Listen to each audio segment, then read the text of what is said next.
Assalamualaikum warahmatullahi taala wabarakatuh. Berjumpa lagi. Okay, so this is part 2 of our last chapter, emerging technologies. Right, so part 1 we already covered mobile database up until slide number 15. Right, so now let's continue part 2. Alright, there is multimedia databases in our chapter emerging technologies. Alright, so let's start without further ado. Let's start with the slides number 16, multimedia databases. Okay, now when we talk about multimedia, okay, in the year ahead, multimedia information system are expected to dominate our daily life. Okay, so number one, the words multimedia, right? Multi means pelbagai, banyak. Okay, media means medium.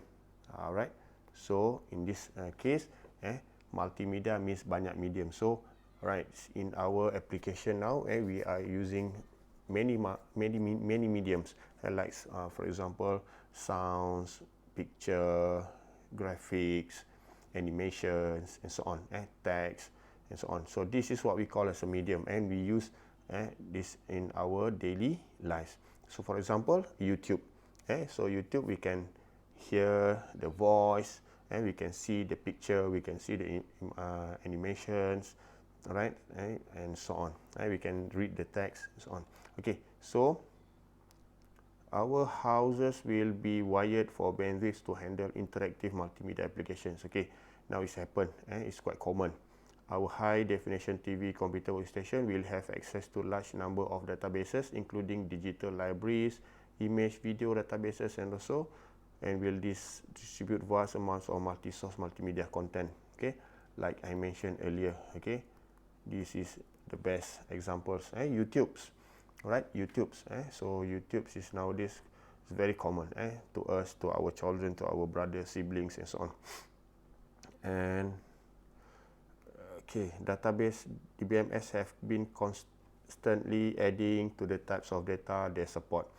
Okay, so in our situations, okay, there are lots of data types will be added to the database, to our database. Normally before this we use text,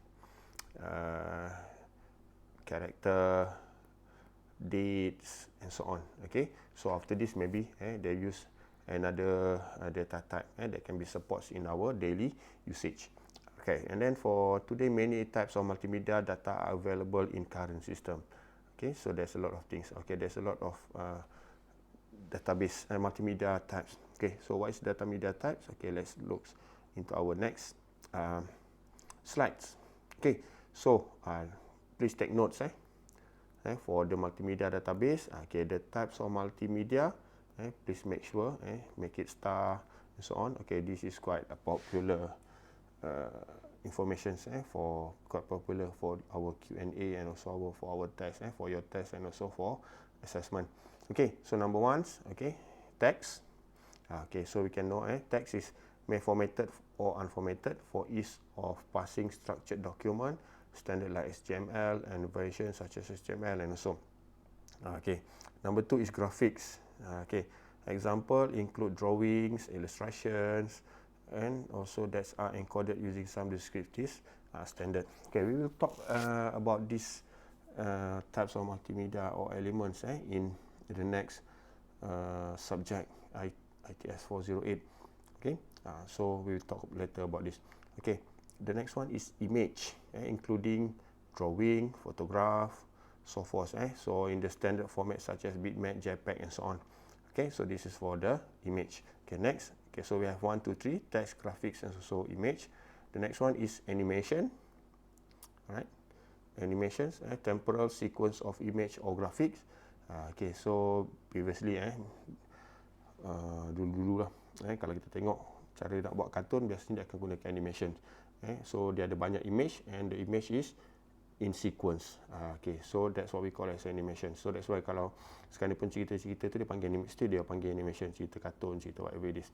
Okay, and then the next one is video, a set of temporarily sequenced photographic data for presentations at specified rates. For example, 30 frames per second and so on. Okay, so now we have 30, 60, right, 120 frames per second. Okay, so makin laju, makin banyak frames per second, maksud dia gambar dia makin sharp, makin cantik. So that's why sekarang ni kita dah ada Ultra HD. Oh, kadang-kadang sekarang ni kita dah tahu kita ada 4K, 4K color. So meaning that the frames per seconds tu makin lama makin besar, makin banyak. Okay, number 1, 2, 3, 4, 5. Number 6 is structured audio. A sequence of audio components comprising notes, tones, duration and so forth. Okay, bunyi, audio, structured audio sequence. And then after that kita ada audio, samples data generated from aural recording. Okay, so ni bunyi-bunyi lah ni. Okay, so ni bunyi yang akan didigitiskan. Okay, so biasanya kita bunyi yang kita dengar di dalam komputer tu telah didigitalkan. Okay, next we have composite. Okay, so for the composite, okay, or mixed multimedia, okay, it's a combination of multimedia data types such as audio, video, which may physically mix to yield a new storage format, logically mixed while retaining original types of format. Okay, so kadang-kadang kita nampak kat sini ni. So kalau contoh YouTube kan, semua ada ni. Bukan setakat teks, audio, video, grafik semua ada dalam tu. So dah macam dia composite. Composite ni macam dia dah gabung, combinations. Dia dah cantum. It's a combinations of multimedia. Ada audio, ada teks, ada video and so on, ada animation. Okay, next. Multimedia databases. Okay, nature of multimedia applications. Okay, multimedia data may be stored, delivered and also utilized in many different ways. So because different medium, different media will be stored in different multi-way. Application may be categorized based on their data management characteristic. Okay, so kita akan tengoklah karakteristik data tersebut, dia teks ke, dia audio ke.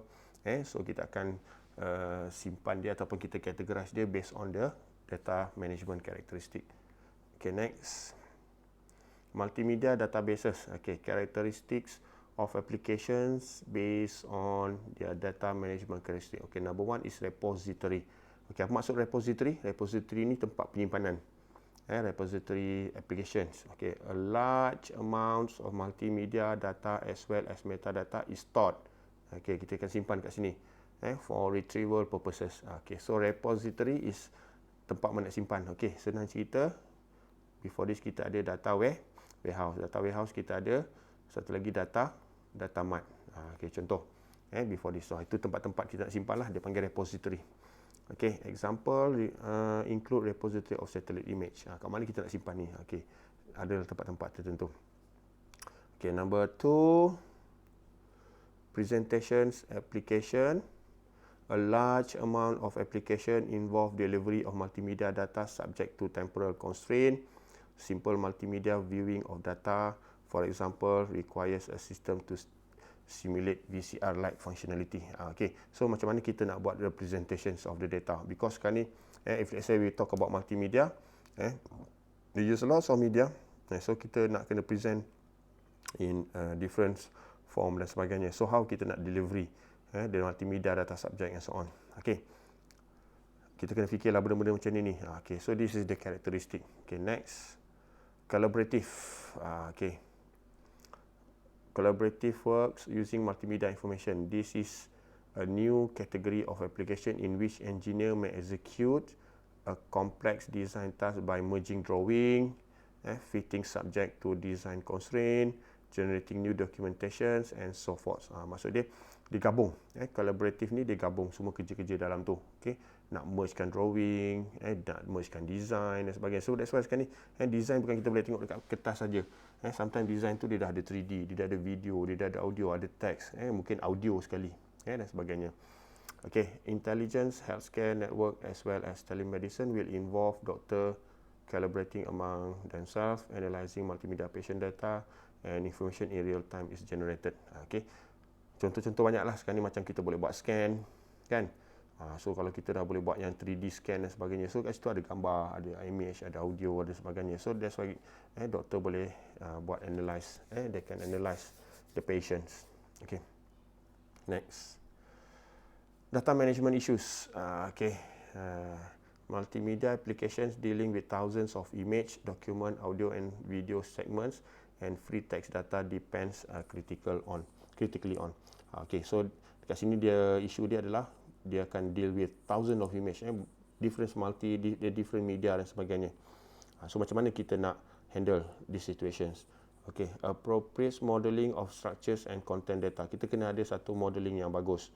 Right, untuk tu. So that's why bayangkan YouTube lah macam mana dia modelkan dia punya simpanan dia macam dan sebagainya. Designing appropriate database schema for storing and retrieving multimedia information. Samalah macam tadi contoh kalau YouTube kan, kita bayangkan macam mana YouTube ni gambar dia, video dia sangat banyak, sangat besar. Every day orang upload 1,000 million sebagainya video. Kat mana dia simpan? Dan kita nak retrieve pun sangat pantas.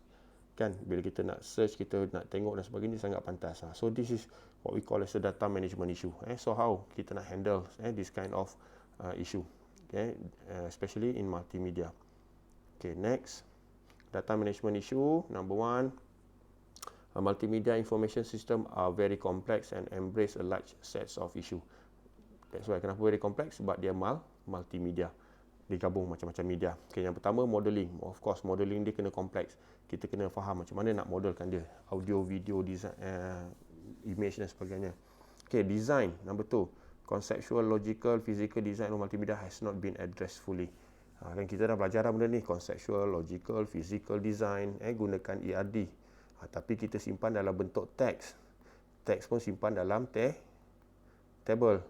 So bayangkan kalau multimedia ni, selain daripada teks ada audio, ada image dan sebagainya. So kita kena design properly. Next. Storage. Another issue. So multimedia ni kat mana nak simpan? Kan takkan nak simpan dalam hard disk. Kalau kita ada 1 tera thumb drive pun, kalau kita simpan movie, lama-lama habis juga, penuh. So this is the issue. Macam mana?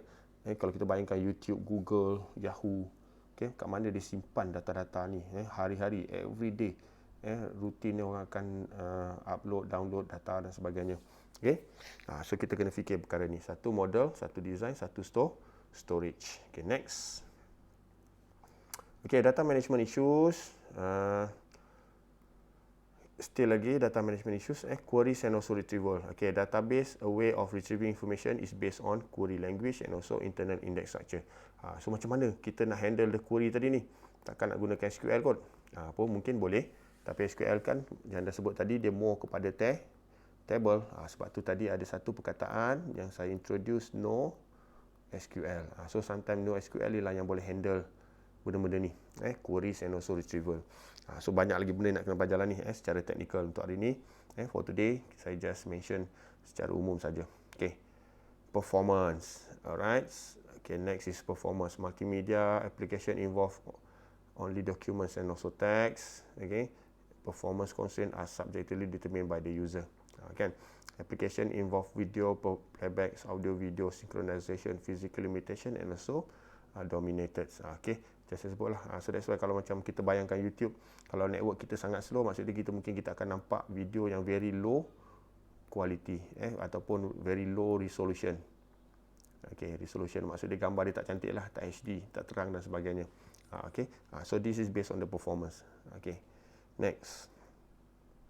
Multimedia database application. Large scales applications of multimedia database can be expected and encompasses a large number of disciplines and also enhance existing capabilities. So this is the application. Contoh-contoh lah application dekat sini. Ini kadang-kadang ni banyak kali keluar soalan ni.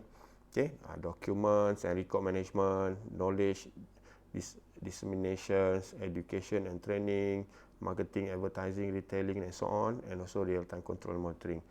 Ni antara application, ataupun kalau kita sebut application ni kadang-kadang boleh bayangkan software lah. Kan, dia punya software yang kita boleh buat large scale yang menggunakan database ataupun multimedia database. So document, record, you can name it lah. Knowledge, education. Kalau education, contoh macam Island kan. Kalau document, record ni macam-macam, marketing, advertising, Shopee, Lazada dan sebagainya. Mungkin kita ada apa lagi, mudah.com lah, macam-macam lah. So semua melibatkan database. Okay, next. Okay, so kita dah sampai kepada next subtopics. Okay, yang pertama, part 1 saya dah cerita sikit tentang NoSQL, kemudian mobile database. Okay, part 2 tadi baru habis cerita pasal berkenaan dengan multimedia databases, and the last one is cloud. Okay, so this is another subtopic, cloud computing. Okay, what is cloud? Okay, this is also very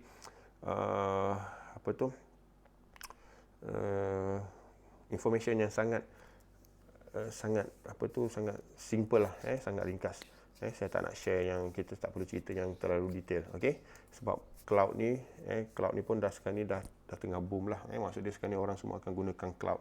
Mostly orang gunakan cloud. So zaman-zaman BKP ni lagilah ramai gunakan cloud untuk share dokumen, communicate, meeting and so on. Okay, alright. So what is cloud? Okay, number 1.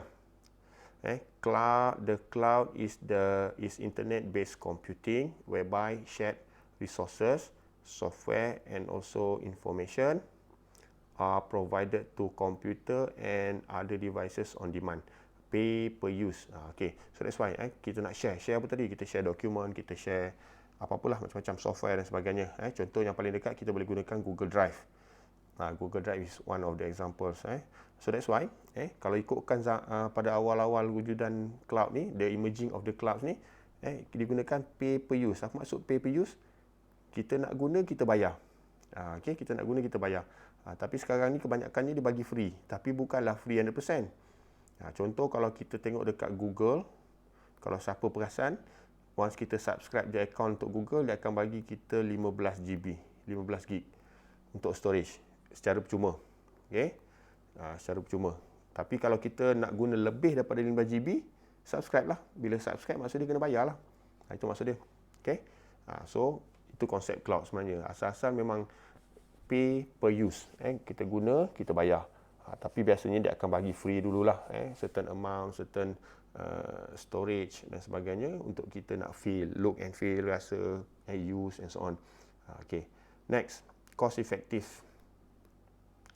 Cost effective means of visualizing and making use of resources more effective. Okay, low startup cost, pay per for use helps to kick startup company. Contohnya, maksud dia kalau kita nak gunakan storage yang banyak, kita bayar banyak. Kalau nak guna sikit. So kita tak payah dah nak kena ada server sendiri, kena ada staff sendiri, kena ada bilik dingin sendiri dan sebagainya. So tak perlu semua benda tu. Kita just sewa, pay per use. Okay. And also number 2, scaling is proportional to demands, revenue. So it's good business model. So kalau ada demand, kita baru kita guna. Nak pakai baru kita guna. Baru kita subscribe, barulah kita bayar. Itu contoh. Okay, vast range of cloud computing applications. Okay, virtual private server, web hosting, data server, fail over services and so on. Okay. Dan kalau saya nak bagi contoh tadi itulah Google Drive lah yang paling dekat dengan kita, yang selalu guna dah sekarang ni. Google Drive. Okay. Dan banyaklah kalau kita nak tengok macam-macam application yang ada sekarang ni.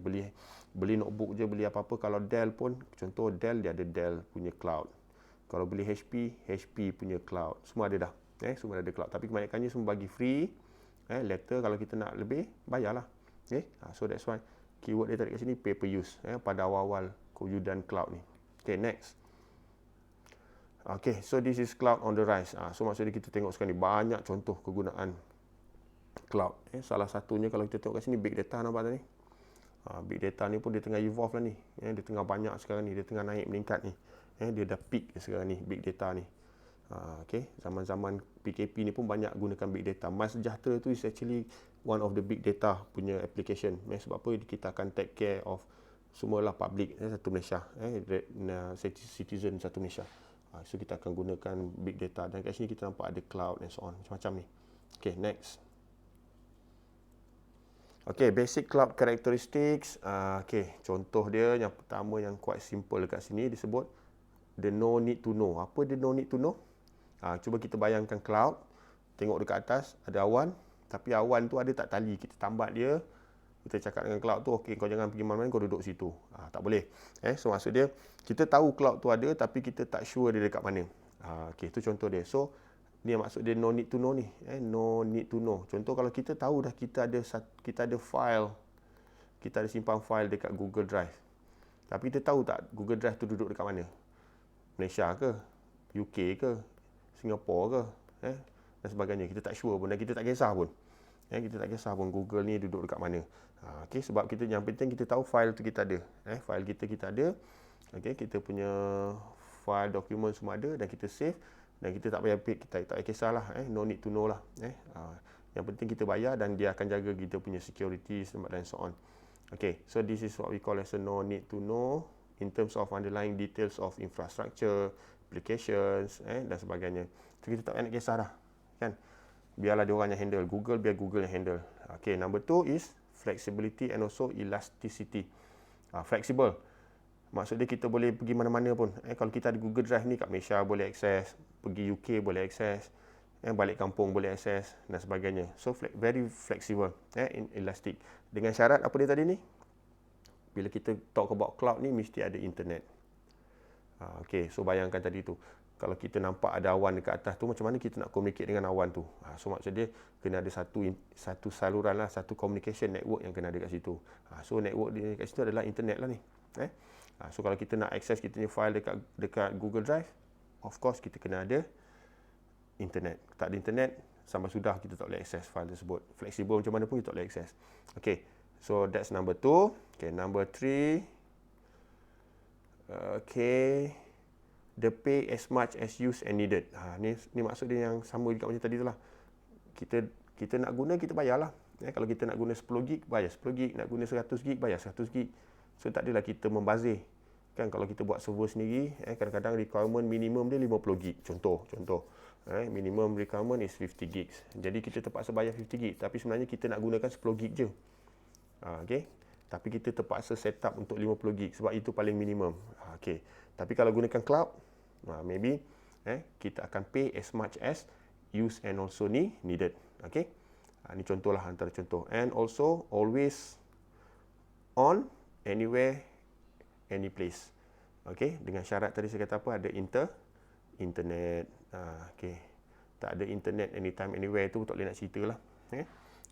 Ini antara basic characteristic of the clouds. Okay. Basic clouds.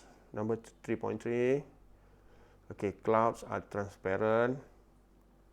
Cloud transparent to user application. They can be built in multiple way. Branded product, proprietary, open source, hardware, software and so on. Macam-macam kita boleh gunakan untuk dengan cloud ni.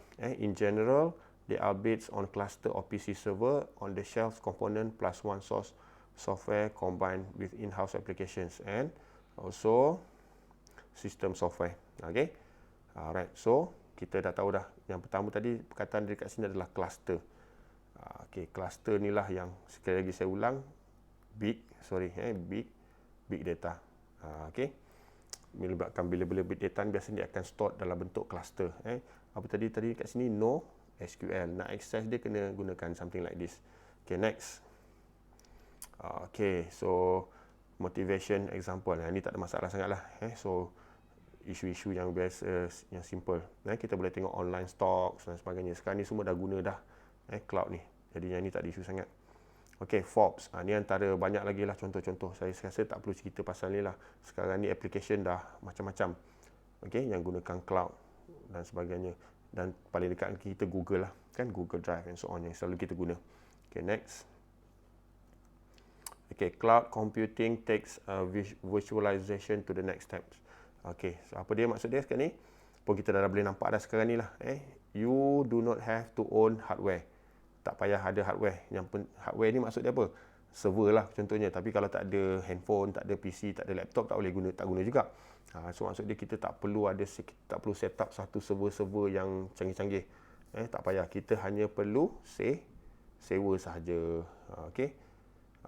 Ataupun kalau tak ada hardware pun paling tidak pun kita boleh pinjamlah pergi cyber cafe ke. Itu contohlah kalau tak ada laptop, tak ada PC, pergilah cyber cafe mana-mana. Okay. Pergilah ambillah data kita mana-mana lah. Tu paling basic lah tu kalau tak ada hardware, contoh macam handphone dan sebagainya.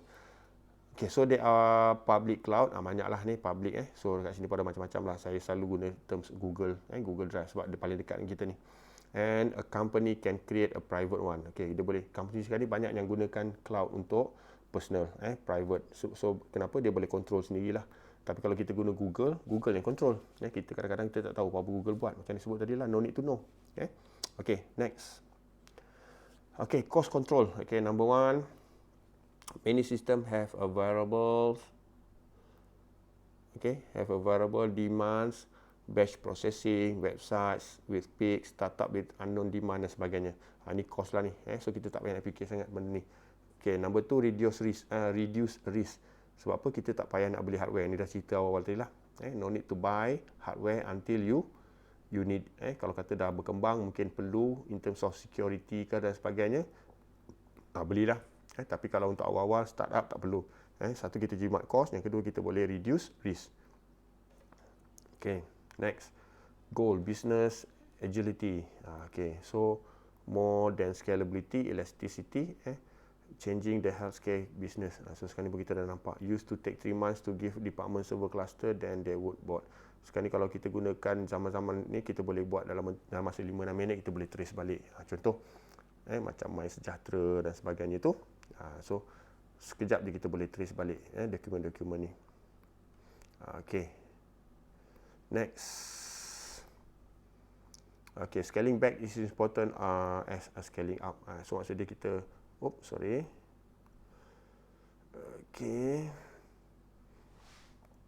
Okay, kita boleh scale up balik lah kat sini. Okay, alright, next. Okay, go stick to our business. Okay, most companies do not want to do system administration. Macam saya buat tadi lah.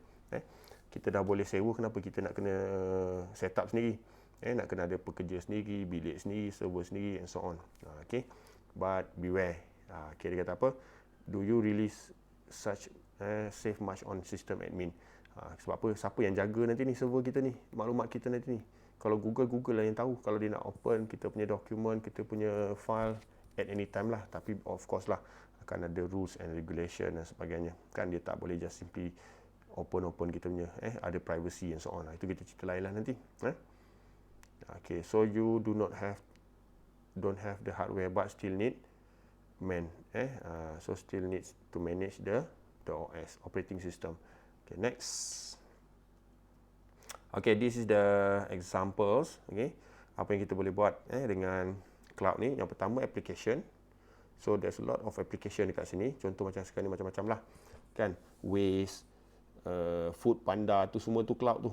Dan sebagainya simpan kat situ. Semua delivery system banyakkannya guna cloud lah tu. Okay, platform. Okay, platform salah satunya ada kat sini database. Kita boleh buat database menggunakan cloud. Dekat cloud, maksud dia tak payah dah ada server sendiri. Dan of course infrastructure. So kita ada 3 sini, infrastructure, platforms and also application yang kita boleh gunakan cloud computing. Okay, right, next. Okay, so ni tadilah sama juga ni, software as a service, SaaS, and also platform as service. So kita ada satu software, kita boleh create application and hosted in the provided to the customer across the internet. Okay, so kita boleh buat satu software kat sini. Yang kedua, provide computing platform. Yang ni platform tadi ni. And a solution stack as a services. Okay, consumer creates the software using tools and libraries from the provider. Okay, the consumer control software deployments and also configuration settings. So maksudnya kita boleh control lah. Sebab kalau kita guna platform dia, platform kita sendiri kita boleh control. Okay, the next one, infrastructure. Ada 3 tadi. Infrastructure, applications and also platform. Okay, so the third one is infrastructure here. So kita boleh gunakan segala-gala infrastructure yang ada lah. So tanpa mungkin kita tak perlu nak buat sendiri. So that's why IaaS providers offer virtual machine image library, raw, block and so on. Macam-macam kita boleh buat. So all infrastructure is provided on demand. So kita perlu, kita nak guna, kita pakailah. Maksudnya kita minta lah. So dia akan ada demand kat situ. Okay, next, cloud model service. Okay, dah nak habis dah. Okay, so tadi kita ada 3 tadi, software, platform, infrastructure. Okay, software ataupun servis tadi, software as a service, platform dan juga infrastructure. So kita ada 3 model tadi ni. Sama je macam dekat atas tadi. Alright, so contoh dia ada macam-macam. This is some commercial cloud offering. So ni dah quite old jugalah ni maklumat-maklumat ni. So that's why sekarang ni kalau kita Google ada macam-macam lagi. So yang kita boleh offer based on the clouds. Okay, this is the cloud taxonomy. Masih lagi benda yang sama tadi, infrastructure, platform, software. Okay, dan ni juga cloud software. So dia ada 4 cabang ni. Okay, dan kalau kita tengok sini macam-macam ada ni. So just imagine lah. Tapi kalau kita sekarang ni kita Google, sekarang kita dah 2020 ni, kalau kita Google mungkin ada banyak lagi taksonomi yang latest. Okay, so habis setakat ni. Alright, so sekarang ni kita dah habis dah part 2 dalam chapter emerging technologies, emerging database technologies, dan this is consider our last lecture, my last lecture for subject ICT 501 juga ITS 472. Jadi saya rasa kita dah ada beberapa series lah, transactions, DDBMS, business intelligence, data warehouse, and also the last one is emerging database technologies. Okay, so insyaAllah kalau panjang umur murah rezeki, kita boleh jumpa dalam subjek lain later. So untuk yang ini, for this one, is consider done. Dah habis part 1 and part 2. So hopefully kita akan jumpa lagi. So dengan itu saya cakap semua, kalau insyaAllah kalau faham, boleh boleh komen dan sebagainya lah. Dan kalau boleh nak share, boleh share juga, tak ada masalah, should be okay. Alright, dengan itu saya tamatkan kita punya lessons emerging database technology part 2 dengan ucapan Assalamualaikum warahmatullahi wabarakatuh. InsyaAllah ada rezeki kita jumpa lagi. Assalamualaikum.